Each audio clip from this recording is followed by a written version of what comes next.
Have you ever wondered why some people just seem to be able to study, get the exams, get the grades, while other people seem to struggle that bit more? Turns out, and I think I've got the secret, it's not about how much you study, but about how you study. Hear me out. Turns out that effective studying techniques make all the difference. They can help you understand and retain information better, manage your time better, and then eventually reduce the overall exam stress. So, let's dive into some tips and tricks, shall we? This is the Youth Space Study Guide.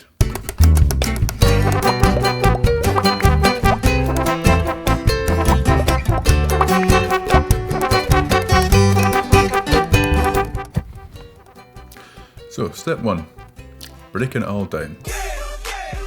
Break down each subject by the topics that are within it that you're going to need to cover. Next, prioritise which exams are coming first, and then think about which subjects maybe need a bit more preparation, which ones are maybe not quite your strong suit. Organise those into which is most important and which is most urgent. This will tell you on paper which you need to start first. Now, the best thing to do then is make a timetable, like with actual days. Try to divide up your days with realistic expectations. Don't go say, I'm going to do an entire subject in one day, including all the topics, and I'll have time for socialising and making my dinner, and there's that cake that I wanted to bake. We've got to be realistic about how much we're going to get done in one day. Also, you've got to factor in leisure time here. Relax.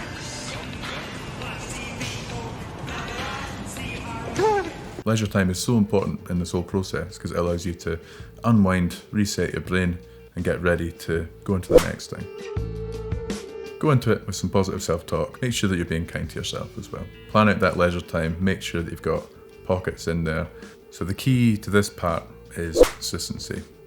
It's making sure that as much as you can stick to it, you are hitting these dates and times that you've set yourself aside to study.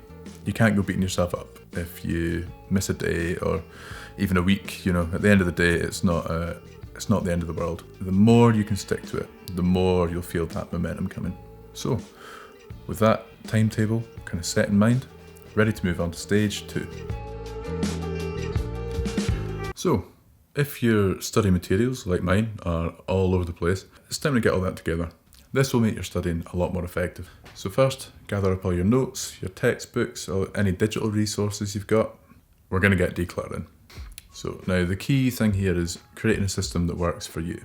This could mean colour coding your notes, making wee tabs in textbooks, or making a digital system, folders on a desktop, or using online resources. Personally, I like to use Miro. That's what we use for all of our organisation on the Youth Space team, and you know how organised we are.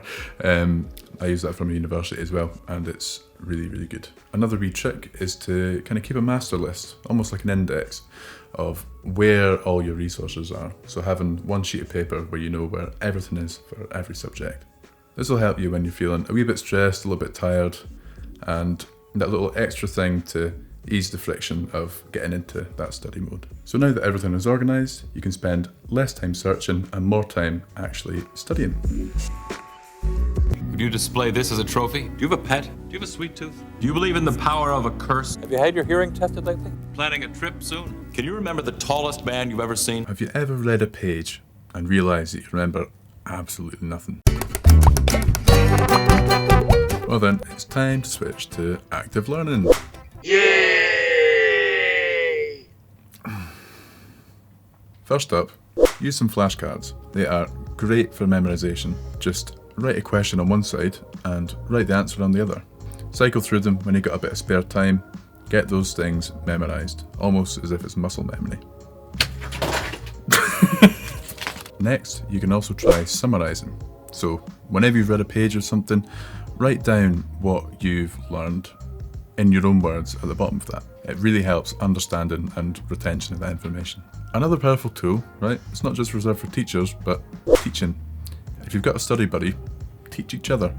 Go over things that you know that you're strong on, or even stuff that you kind of half understand, and have that conversation with someone. This, 9 times out of 10, is really going to help your understanding of it. Actually going through something and teaching it kind of solidifies that understanding.